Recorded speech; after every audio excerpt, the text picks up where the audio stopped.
여전히 가계부채가 줄어들 기미를 보이지 않고 있어요. 여기에 연끌로 내 집 마련을 한 2030 세대의 연체, 빚을 내 주식 투자, 코인 투자를 했던 사람들의 연체가 가파르게 증가하고 있다네요. 문제는 고금리 채무예요. 코로나19 시기를 거치고 주식 코인 투자 열풍이 부는 사이에 정말 많은 사람들이 보유 중인 아파트를 이용해 자금을 마련했는데요. 그 대표적인 금융상품이 후순위 아파트 담보대출이죠. 은행이나 보험사에서 받을 수 있는 아파트 담보대출을 최대로 받은 후 그래도 자금이 필요해 규제가 없는 2금융권, 3금융권에서 추가로 아파트 담보대출을 받는 경우가 여기에 해당하는데요. 보통 은행 LTV 70%를 넘어 아파트 시세의 80%까지 이용할 수 있어 자금 마련에 많이 이용되지만 은행보다 높은 금리로 이자, 부담은 크게 높아지게 된다는 것이 문제예요. 갈아타기 효과 큰 후순위. 이미 아파트 담보대출 추가대출을 이용 중인 분들은 항상 저금리 대환대출에 관심을 가져야 하는데요.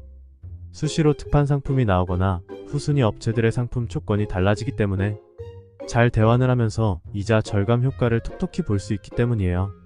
개인사업자, 자영업자인 경우 저축은행, 농협, 신협, 새마을금고 등 2금융권의 아파트 담보 추가대출을 상품을 이용하는 것이 일반적이며 아파트, 빌라 등 확실한 담보를 이용하는 만큼 금리는 상당히 낮은 편이에요.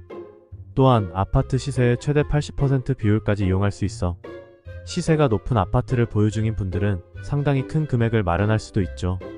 이미 아파트 담보 추가대출을 이용 중인 상황에서 여유자금이 더 필요한 상황이라면 다른 금융사에서 추가대출을 받기보다는 대환대출을 하면서 금리를 낮추고 약간의 여유자금을 확보하는 방법이 유리해요. 2순위, 3순위 등 부채의 개수를 늘리는 것은 관리가 힘들기도 하지만 대부분의 금융사들이 타 금융사의 아파트 담보대출을 대환하는 경우 좀 더 낮은 금리를 제공하기 때문이에요.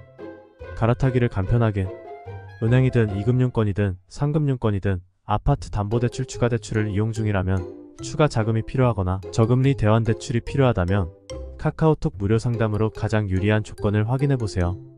개인사업자, 직장인, 주부, 무직자 등 직업 상관없이 매매잔금, 생활자금, 퇴거자금 등 용도 상관없이 서울, 경기도, 인천시, 부산시 등 지역 상관없이 아파트, 빌라, 오피스텔, 단독주택, 상가주택 등 부동산 구분 없이 나에게 유리한 자금 마련 방법 및 부채 관리 방법을 정확하게 확인할 수 있어요.